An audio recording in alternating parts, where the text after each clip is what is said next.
سردار فخر قوم شیعہ فخر سادات آغا نسیم عباس تشریف فرما دے جی تھوڑی دیر دے بعد میرے کول تشریف لائے جو منتظر مولا حسین علیہ السلام دی نگاہ وچ اے جیڑی تیری صفحہ ماتم ہے نا عظیم تی عظیم تر ہوندی جا رہی ہے کائنات دے وارث تنو عجب دینا ہے کہ صبح تی لاکھ کے نجم الحسن نوتک تو لاکھ کے آخری مدائے اہل بیت تک کوئی ایسا مدعا نہیں جنہی مجلس عروج سے نہیں گئی اور جناب کے سامنے ملک پاکستان دی نامور شخصیت نہایت قابل سعادت احترام اندلیب گلستان زہرا جناب آغا نسیم عباس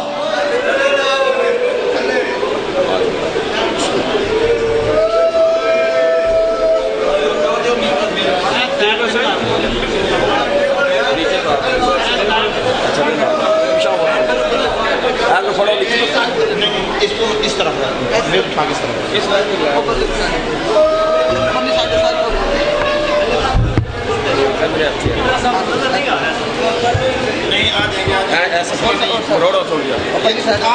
سے آپ کھڑے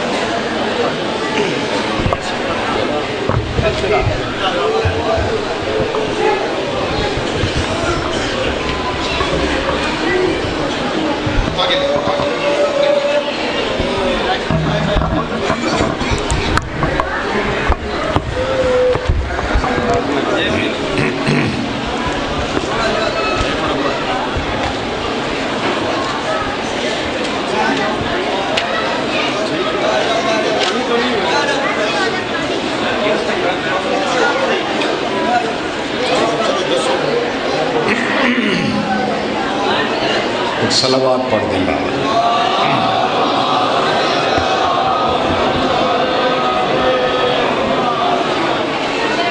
بسم اللہ الرحمن الرحیم الحمد للہ الذی لا شریک لہ فی الملک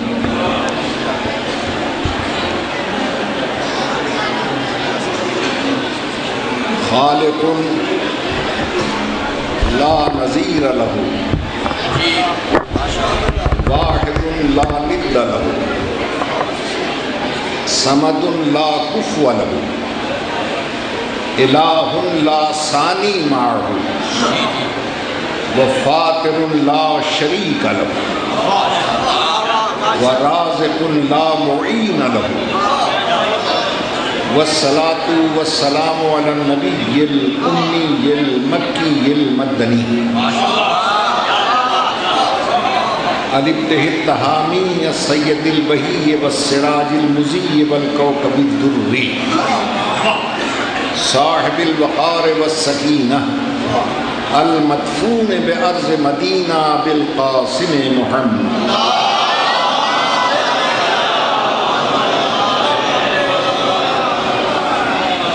وعلى عطرته الطيبين الطاهرين المعصومين الذين أذهب الله عنهم الرجس وطهرهم تطهيرا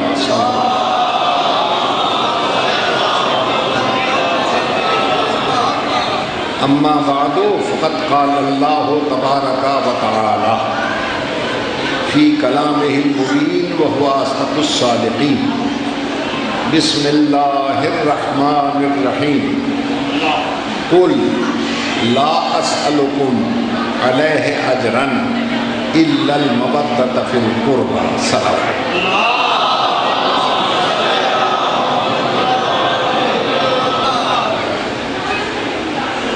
حضرات محترم روحانیت سے بھرپور مجلس آپ سن چکے ہیں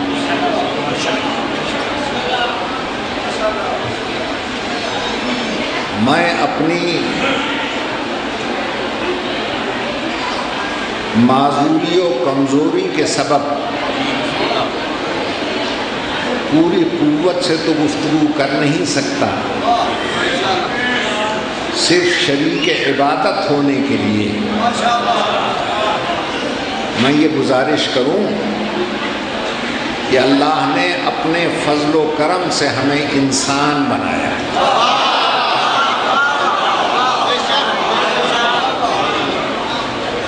انسان ہونا ہمارا کوئی کمال نہیں ہے، اس کے فضل و کرم سے انسان۔ اگر وہ ہمیں انسان نہ بناتا، کچھ اور بنا دیتا، ہم اس کا کیا کر سکتے؟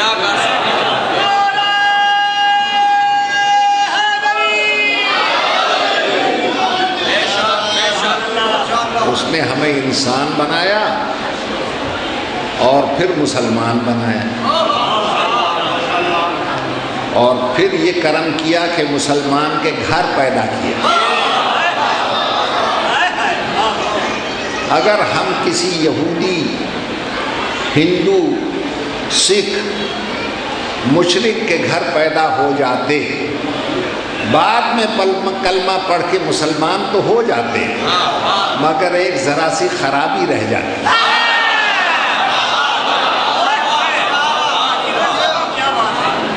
جہاں 4 مسلمان بیٹھتے وہ یہ کہتے ہیں پیدا ہوا ہے وہاں، پھر آیا ہے یہاں، اتوں مسلمان ہے، بچوں وہی ہے۔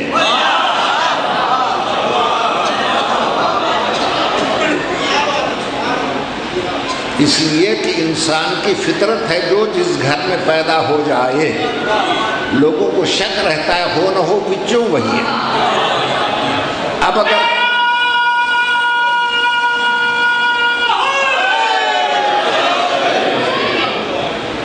کیوں بھائی، اب سوچ کے بتلانا، یہودی کے گھر پیدا ہو جائے تو لوگ سمجھتے ہیں بچوں وہی ہے، عیسائی کے گھر پیدا ہو جائے تو لوگ سمجھتے ہیں بچوں وہی ہے۔ اب اگر کوئی اللہ کے گھر پیدا ہو جائے،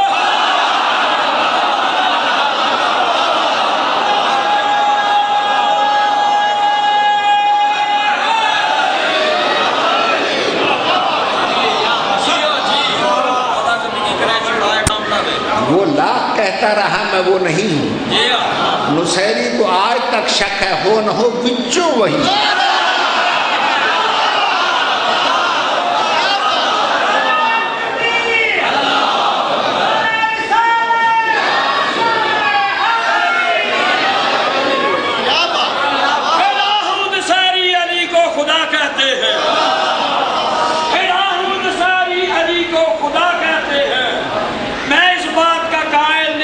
وجہ کہتے ہیں جو مردے کو ٹھوکر سے کرے زندہ، بھلا آپ بھی بتائیں کہ اسے کیا کہتے ہیں؟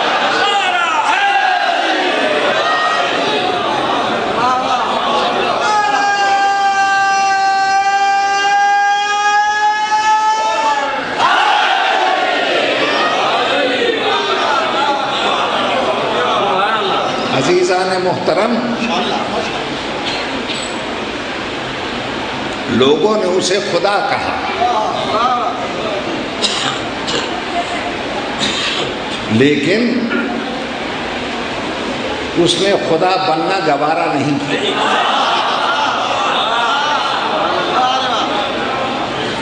اب مجھے آپ سوچ کے بتائیں، جو بندوں کی نیوی خدائی نہیں لیتا، وہ بندوں کی نیوی خلافت کیا لے گا؟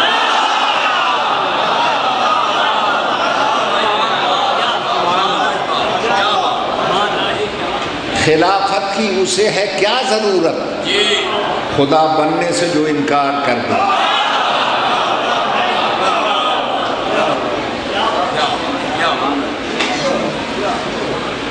پھر کرم یہ کیا اللہ نے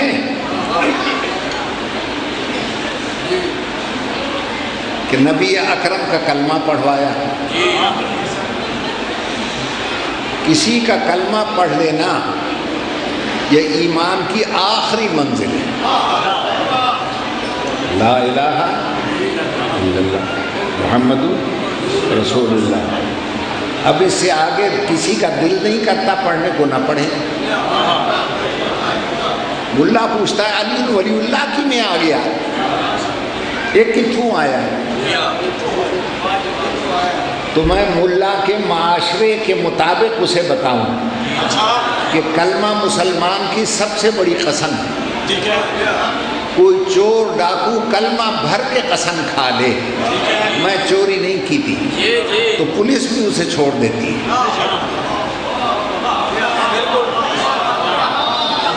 پولیس والے کہتے ہیں کلمے دا اعتبار کرو نہیں تو کافر تھی ویسو. ملاؤں نے ہم سے پوچھا علی کو کیا سمجھتے ہو؟ ہم نے کہا ولی سمجھتے ہیں. انہیں یقین نہیں آیا. ہم کلمہ بھر کے پہلے قسم کھاتے ہیں یقین دلانے کے لیے لا الہ الا اللہ محمد رسول اللہ. مسلمان ہے تو یقین کر علی ولی.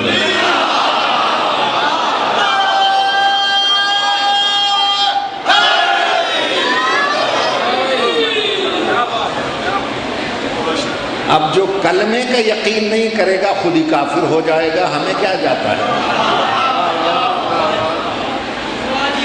توجہ ہے ایسا ہے.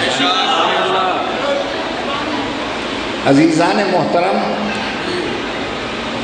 اللہ نے انسان کو بنا کر ملائکہ کو اس کے سامنے جھکا دیا. توجہ رہے. اور فرشتوں کو اللہ نے کہا فَإِذَا سَوَّيْتُهُ وَنَفَخْتُ فِيهِ مِنْ رُوحِي فَقَعُوا لَهُ سَاجِدِينَ. جب میں اس کو بنا لوں اور اس میں اپنی روح ڈال دوں، ہاں روحی، تو سجدے میں جھک جانا. بے روح کا سجدہ نہیں کرایا اس نے. ورنہ ہندو کہتے ہیں ہمیں کیوں روکتے ہو بے روح بتوں کے سجدے سے؟ تمہارے اللہ نے فرشتوں کو بھی تو بے روح کا سجدہ کرایا. لہذا اللہ نے کہا جب تک روح نہ آ جائے سجدہ نہ کرنا. کعبے کو بھی سجدہ نہیں کرایا جب تک کعبے میں روح نہیں آئی.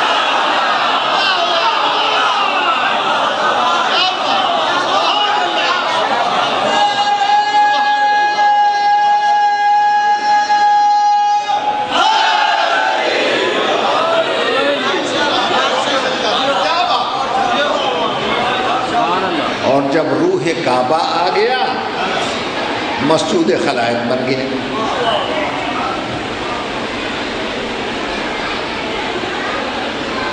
ناراض تو نہیں بیٹھے ہیں؟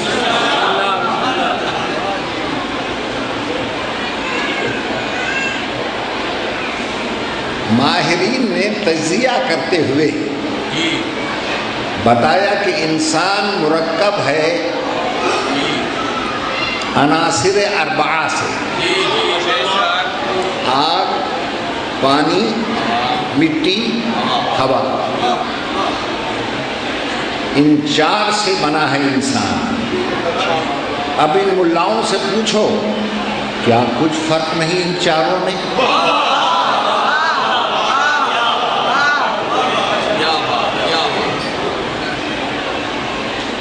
میں نے ساری دنیا کا سفر کیا. جس کسی سے پوچھا کیا حال ہے تمہارا، کہنے لگے نسیم صاحب حال تو اچھا ہے مگر تھک جاتے ہیں. کیوں تھکتے ہو؟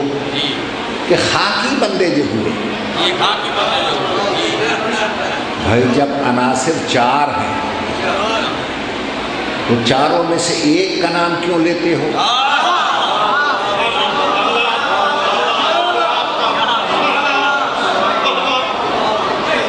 تمہارے اندر آگ بھی ہے، ناری بندہ کیوں نہیں کہتے؟ پانی بھی ہے، آبی بندہ کیوں نہیں کہتے؟ ہوا ہے، ہوائی بندہ کیوں نہیں کہتے؟ آگ ہے، ناری بندہ کیوں نہیں کہتے؟ مگر نہ ہیں چاروں، مگر ضد ہے کہ نام ایک کا لیں گے. مجھے کسی نے مطمئن نہ کیا. ایک ہل چلانے والے جٹ نے مطمئن کیا. انہوں نے کہا نسیم صاحب میرے پاس ایک سیر گندم تھا، ہوا میں ڈالا اڑ گیا، پانی میں ڈالا گل گیا، آگ میں ڈالا جل گیا، خاک میں ایک دانہ ڈالا اس نے 100 واپس کیا.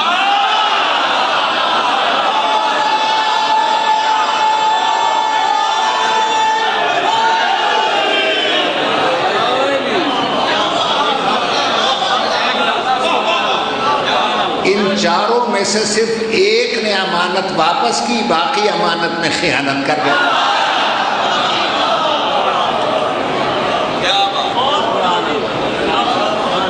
توجہ ہے صاحبان؟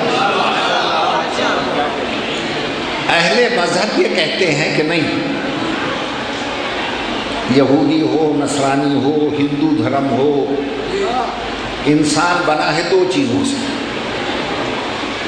ایک روح، ایک بدن۔ یہی مولوی کہتے ہیں۔ ہندو دھرم والوں نے کہا آتما اور شریر، اس سے مل کر انسان بنتا ہے۔ یورپ والوں نے کہا سول اینڈ باڈی، اس سے مل کر انسان بنتا ہے۔ لیکن آج سے 1400 سال پہلے 14 ہستیوں نے بتایا کہ انسان دو سے نہیں بنتا، اس لیے کہ بدن ہے فناء محض، روح ہے بقاء محض۔ فنا بقا مل نہیں سکتے جب تک درمیان میں ملانے والا کوئی رابطہ نہ ہو، اور وہ رابطہ جو روح اور بدن کو ملاتا ہے اسے کہتے ہیں نفس ناطقہ۔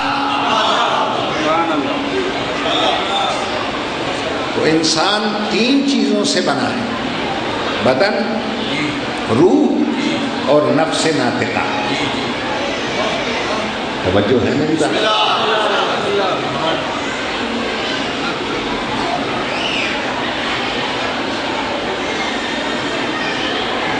یہ نفس ناطقہ کیا ہے بھائی؟ یہ بدن کی درخواستوں کو روح تک پہنچاتا ہے، روح کے فرامین کو بدن تک لاتا ہے۔ توجہ رہے، کہیں آپ کو قرآن میں نہیں ملے گا کل بدن ذائقۃ الموت، کل روح ذائقۃ الموت، کل نفس ذائقۃ۔ یہ جو نفس ناطقہ ہے نا، یہ موت کا ذائقہ چکھتا ہے، چکھتے ہی ٹوٹ جاتا ہے، بدن الگ ہو جاتا ہے، روح الگ ہو جاتا ہے۔ میں نے بڑی خشک سی گفتگو چھیڑ دی، لیکن چونکہ میری گفتگو بڑے بڑے درسگاہوں تک جاتی ہے، اس لیے میں علم کا دامن نہیں چھوڑوں گا۔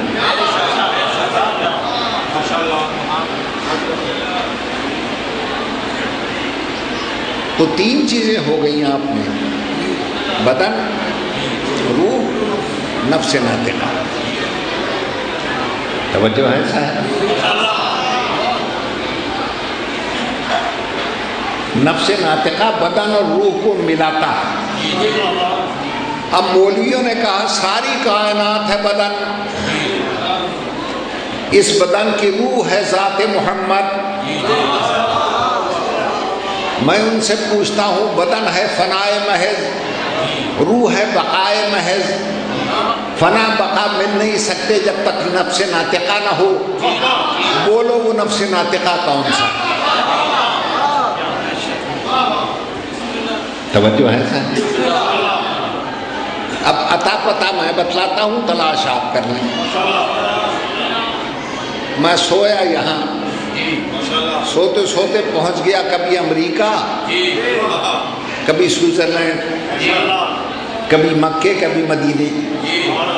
تو میں 2 جگہ تھا، یہاں پر بھی، وہاں پر بھی۔ تو یہاں تو ہے میرا بدن، اور وہاں کیا شے پھر رہی ہے؟ اگر روح وہاں ہوتی تو میں سانس نہ لے سکتا۔ روح بھی یہی ہے، بدن بھی یہی ہے، جو وہاں سیر کر رہا ہے اسے کہتے ہیں نفس ناطقہ۔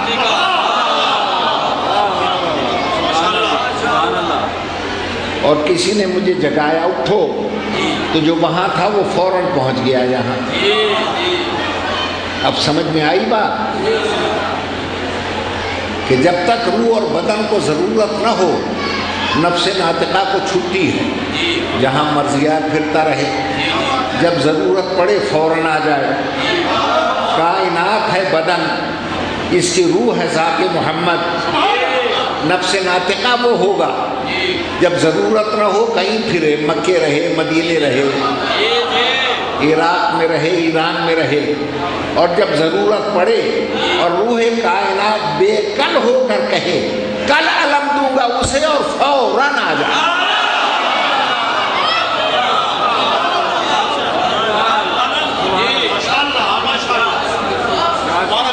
توجہ ایسا ہے۔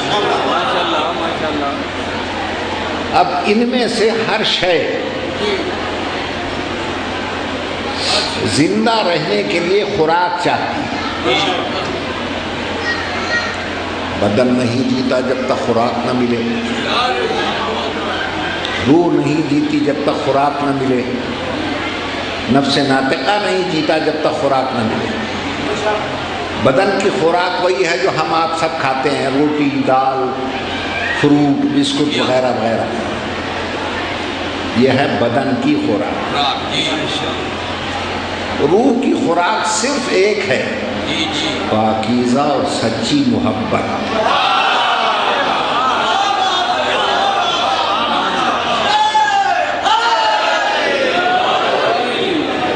روح زندہ رہتی ہے خوراک محبت سے۔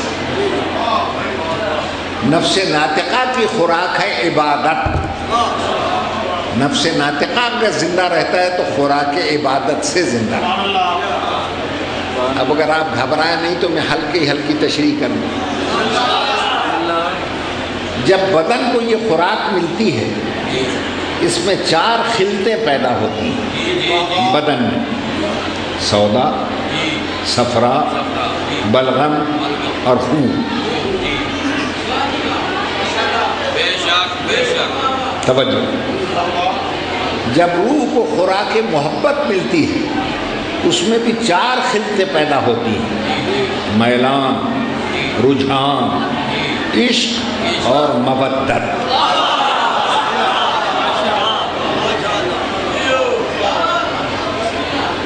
جب نفس ناطقہ کو خوراک عبادت ملتی ہے اس میں بھی 4 خلطیں پیدا ہوتی ہیں: حکمت، عفت، شجاعت اور عدالت۔ توجہ ہے سائیں۔ اب میں ذرا سا اشارہ اور بھی کر دوں، جب مجلس ہوتی ہے تو اس میں بھی 4 خلطیں پیدا ہوتی ہیں: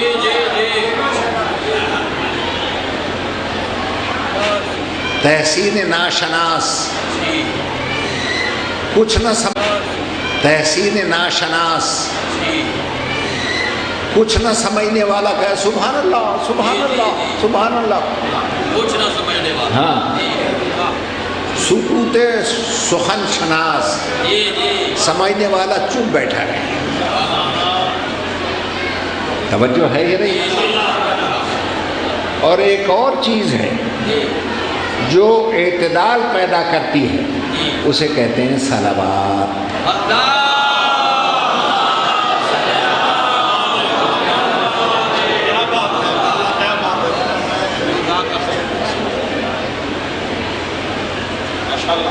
توجہ ہے صاحب؟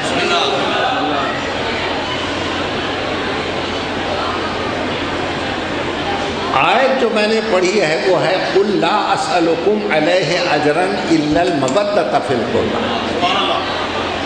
جس کا ترجمہ مولوی یہی کرتے ہیں کہ میں رسالت کی اجرت کچھ نہیں چاہتا مگر میرے قریبیوں سے محبت کرو۔ مگر مجلس چونکہ آل محمد کی یونیورسٹی کی کلاسز ہیں،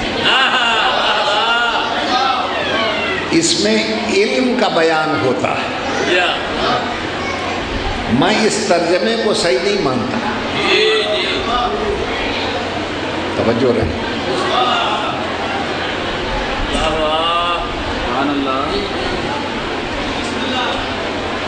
قرآن مجید کی 6666 آیتیں ہیں، ہر آیت کل سے تو نہیں شروع ہوتی۔ کل کے معنی ہے کہہ دو اے رسول، باقی آیتیں رسول نے کل کہے بغیر سنا دی۔ کیا یہ آیت سنانے کی مرضی نہیں تھی کہ اللہ کو کہنا پڑا قل، یہ بھی کہو؟ توجہ رہے۔ لو عزیزان محترم،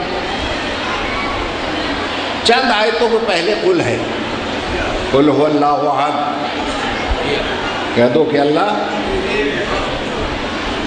احد کا ترجمہ ایک نہیں ہے۔ توجہ رہے۔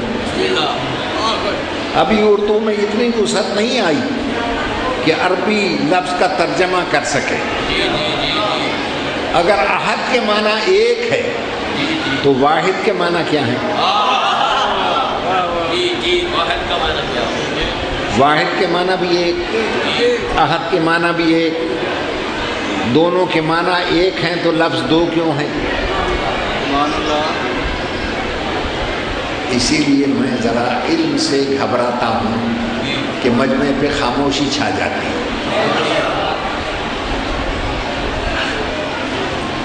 اس مسئلے کو کوئی حل نہ کر سکا سوائے باب العلم کے۔ میرے مولا علی سے پوچھا گیا مل فرق بین الاحد والواحد، احد اور واحد میں کیا فرق ہے؟ بڑے غور سے سنیے۔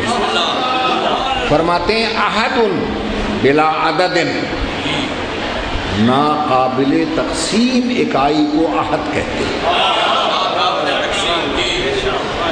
جو اکائی تقسیم نہ ہو سکے وہ احد ہے، اور جو آدھوں میں تقسیم ہو جائے وہ واحد ہے۔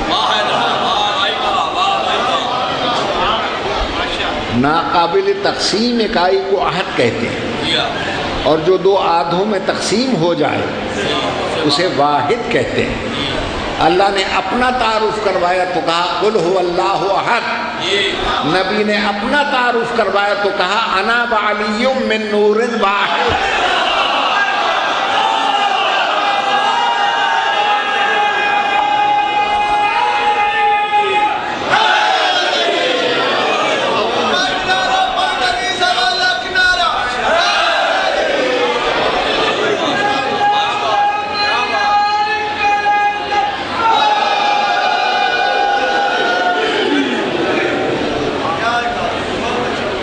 توجہ ہے صاحبان؟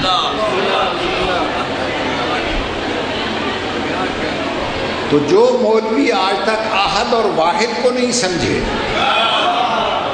وہ مصداق احد کو کیا سمجھیں گے؟ اللہ کیسے سمجھ میں آئے گا؟ توجہ رہے۔ بات یہ ہے صاحبان،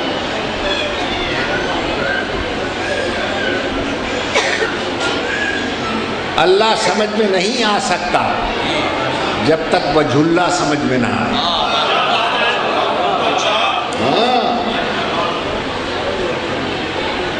نہ آج تک کوئی علی کو سمجھا، نہ آج تک اللہ کو کوئی سمجھا۔ بڑے بڑوں نے میٹنگیں کی، یہودی نصارہ کے علماء نے، علی کو سمجھو چلو، جا کے دیکھا علی سجدے میں ہے،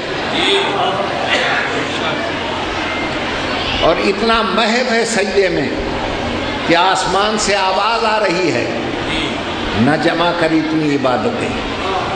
بڑے غور سے سنیے، نہ جمع کر، جمع تفریق کو ایک طرف رکھ، کیا کرے گا جمع کر کے؟ میں اللہ وعدہ کرتا ہوں جمع کو چھوڑ، ایک ضرب لگوا کر حاصل ضرب ثقلین کی عبادت سے نہ بڑھا دوں تو اللہ مجھے نہ کہے۔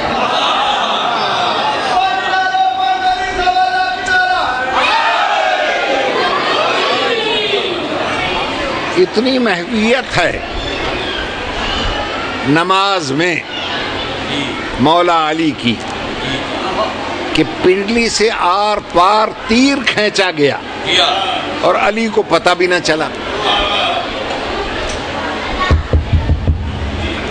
توجہ ہے میری بات؟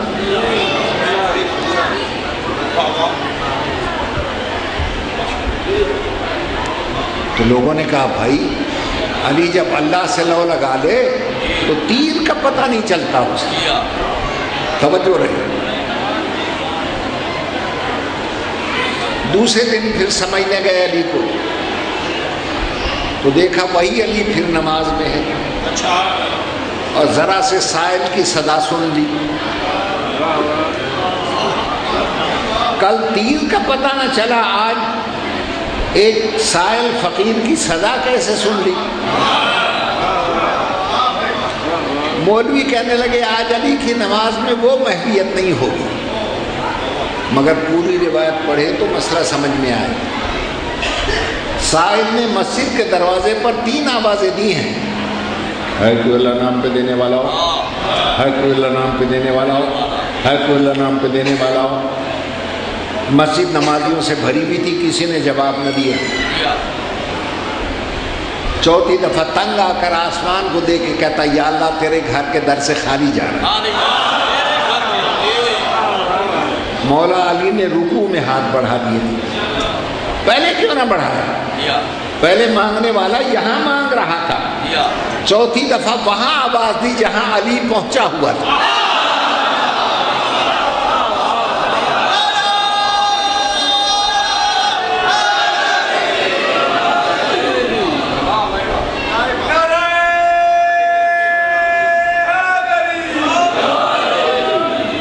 صاحبان معرفت کے لیے ایک جملہ کہتا ہے،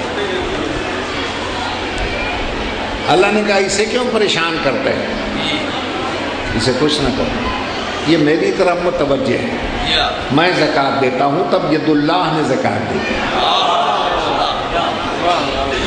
توجہ رہی. بھائی اتنے نمازی مسجد میں اکٹھے تھے، کسی کو اللہ کے گھر کی عزت کا خیال نہیں آیا. چلو کوئی کہتا اللہ کے گھر کی عزت رکھو، چلو کچھ دے دو اسے. کسی کو خیال نہ آیا اللہ کے گھر کی عزت کا. یہ میرے پاس یہ نوجوان بیٹھے ہیں، سفیر ہیں، یہ میرے بھائی، میرے عزیز نوتکی صاحب کے بھائی ہیں. میں نے ان سے پوچھا کسی کو اللہ کے گھر کی عزت کا خیال نہیں آیا؟ انہوں نے چونکہ سفیر تھے نا، انہوں نے سفیروں والی بات کی. کہنے لگے نسیم صاحب گھر کی عزت کا خیال ہو کرے دا جڑا وہ گھر جمے.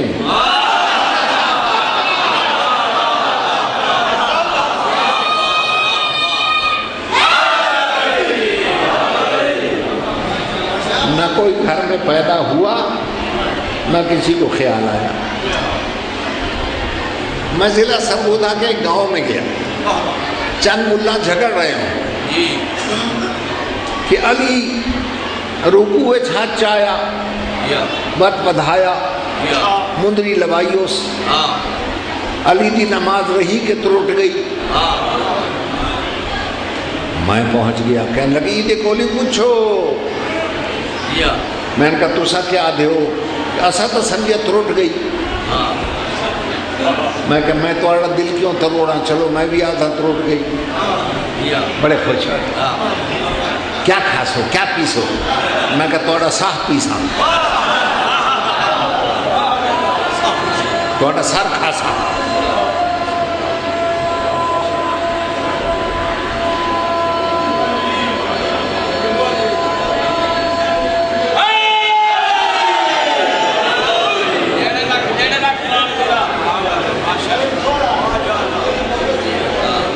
جو ہے صاحبان مجھ سے کہنے لگے ساڑھے تواڑے کیا فرق ہے؟ تو سب یادیں توڑ گئی، سب یادیں توڑ گئی. میں نے کہا فرق کا پتہ اب چلے. مجھے یہ بتاؤ علی نے دی انگوٹھی، اللہ نے کیا دیا انعام میں؟ کہ قرآن میں آیت ہے انما ولیکم اللہ ورسولہ والذین آمنوا الذین یقیمون الصلاۃ ویؤتون الزکاۃ وہم راکعون. اللہ ولی ہے، رسول ولی ہے، اور وہ علی ولی ہے جو حالت رکوع میں انگوٹھیاں دیتا ہے. میں نے کہا علی نے دی انگوٹھی، اللہ نے دی ولایت، تم کہتے ترٹ گئی، میں بھی کہتا ہوں چلو ترٹ گئی. مگر ملاؤں مجھے اتنا بتاؤ جس کی ٹوٹی ہوئی نماز پہ ولایت ملی ہے، سالم نماز پہ کیا ملے گا؟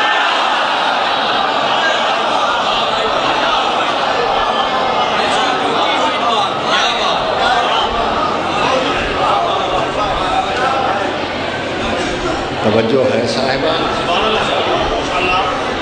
بس زیادہ زحمت نہیں دیتا، باقی حضرات کو بھی ٹائم دوں۔ نماز علی نے بھی پڑھی، نماز حسین نے بھی پڑھی۔ علی نے پڑھی مسجد کی چھاؤں میں، حسین نے پڑھی کڑکتی ہوئی دھوپ۔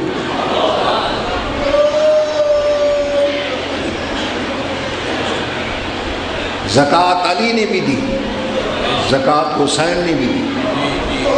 علی نے بھی انگوٹھی دی، حسین نے بھی انگوٹھی دی۔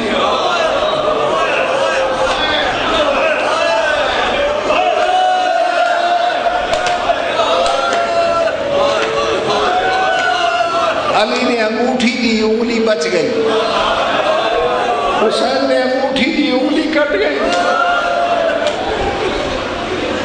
ساری زندگی بہن روتی رہی، تیری وہ انگوٹھی والی انگلی کون لے گیا؟ لاش سے آواز آئی، پہلے تو بتا تیری چادر کون ہے؟ جہاں چادر گئی وہاں میری انگوٹھی بھی گئی، میری انگلی بھی گئی۔ مگر بہن ایسی کہاں کسی کو ملے گی؟ کہتی ہے حسین مجھے یاد ہے، عید کا دن تھا، اماں نے جنت کے درزی سے تیرا عید کا جوڑا منگوایا تھا۔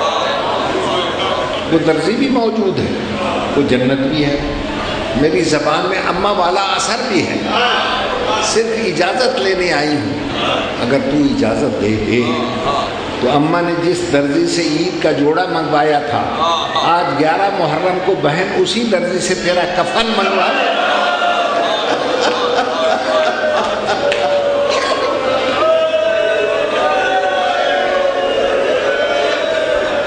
تڑپ گئی لاش، آواز آئی میری بہن تکلیف نہ کر۔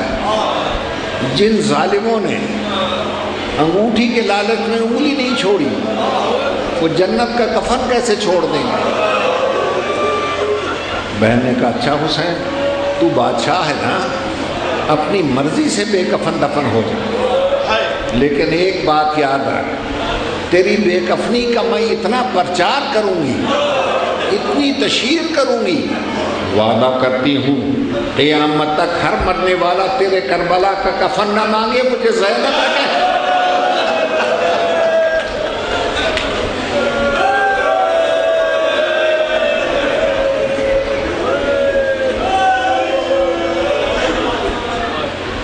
آج ہر ایک کو یہی فکر رہتی ہے مجھے کربلا کا کفن ملے۔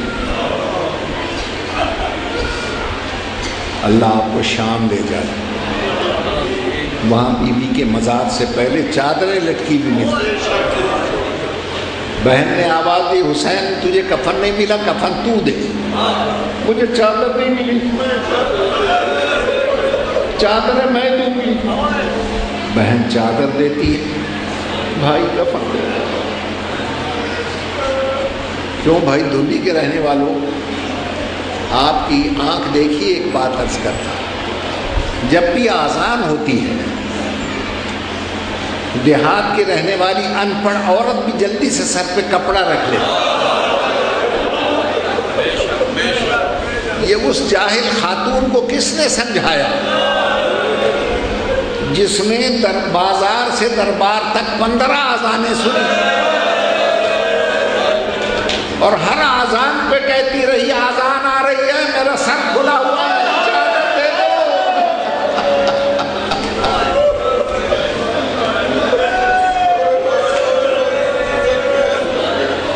ابھی آپ سن چکے، بجائے چادر دینے کے اگر کسی نے پیش بھی کی تو ملونوں نے نیزے سے اتار لی۔ اور ایک بات اور عرض کرتا چلوں، بڑا مصائب ہو چکا، زیادہ میں پڑھ نہیں سکتا، عجیب بات ہے، جب چادر کوئی چھینتا تھا نا تو اور تو کسی کا بس نہیں چلتا تھا، وہ جو 4 سال کی معصومہ تھی نا وہ جلدی سے چادر کو پکڑ لیتی تھی، وہ کہتی تھی میں ننگے سر نہیں ہونے دوں گی پھوپھی کو۔ سن سکو تو سن لو۔ اس کے جواب میں ملعون شمر نے، اب میں وہ لفظ کہہ نہیں سکتا، تماچا مار دیا۔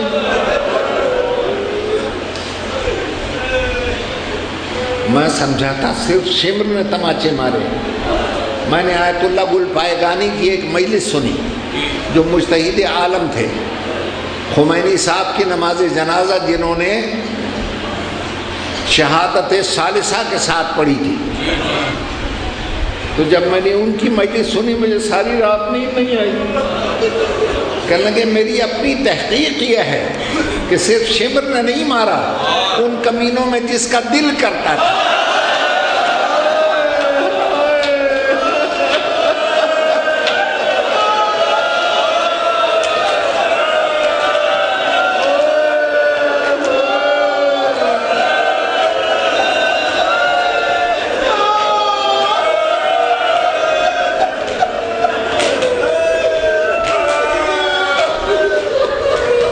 برداشت کر سکو آقائے گل پائیگانی کا ایک جملہ اور سن لو کہ جو تماچا مارتا تھا نا معصومہ کا چہرہ چھوٹا تھا، تماچے والے ہاتھ بڑے تھے، پہلے وہ ہاتھ زخمی کان پہ لگتے تھے،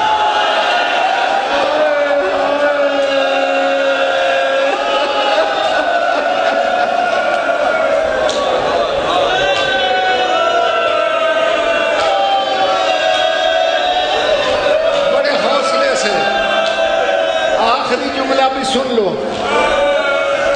فرماتے ہیں رفعت بے اشبار، درد سے کئی بالش پہلے اوپر اچھلتی،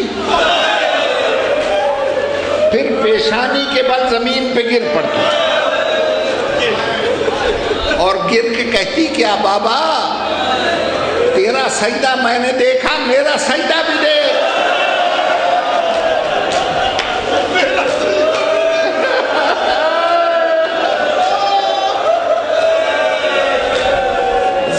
پیشانی زمین پر رکھ کر کہتی سبحان رب العالی و بحمدہ، سبحان رب العالی و بحمدہ۔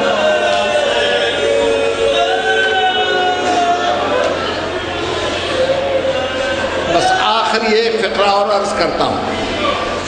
بعض لوگ یہ کہتے ہیں سجدے میں سر کٹانا یا سجدے کرنا تو ان کی میراث ہے۔ توجہ رہے، سجدے میں سر کٹانا ان کی معراج ہے۔ آپ روتے کیوں ہیں؟ خدا کی قسم سر کٹنے پہ نہیں روتے، سنو بڑے غور سے، سر کٹنے پہ نہیں روتے۔ پھر کیا شے رلاتی ہے ہمیں؟ میر انیس کی زبان سے سناؤں۔ میر انیس کہتے ہیں شبیر کا سر کاٹا بڑے جور و جفا سے،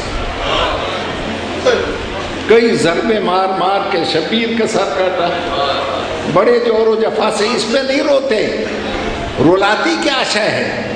برداشت کر لو تو میر انیس کا فقرہ سنو۔ شبیر کا سر کاٹا بڑے جور و جفا سے، اور رلاتی یہ شے ہے کہ خنجر کو پہنچنے لگا زینب کی رضا سے۔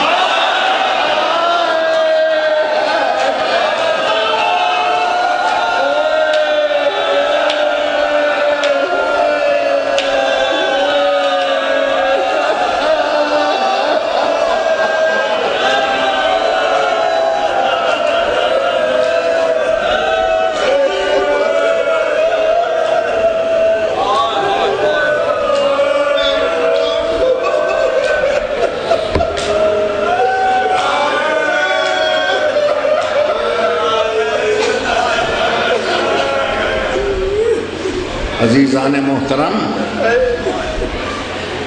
بس میں آپ سے اجازت لیتے ہوئے دعا کرتا ہوں، اللہ آپ کی اس عبادت کو قبول فرمائے اور اتنی مودت اہل بیت بھر دے دلوں میں کہ ہمارا ملک امن کا گہوارہ ہو۔ اور اس آیت کی باقی تشریح بڑی علمی تشریح ہے، اگر زندگی رہی تو پھر کبھی آیا اور آپ نے یاد دلایا تو میں اس کی تشریح پیش کروں گا۔ اچھا میرے عزیزو، مجھے اجازت، خدا حافظ۔ جی ہمارے مولا حسین سے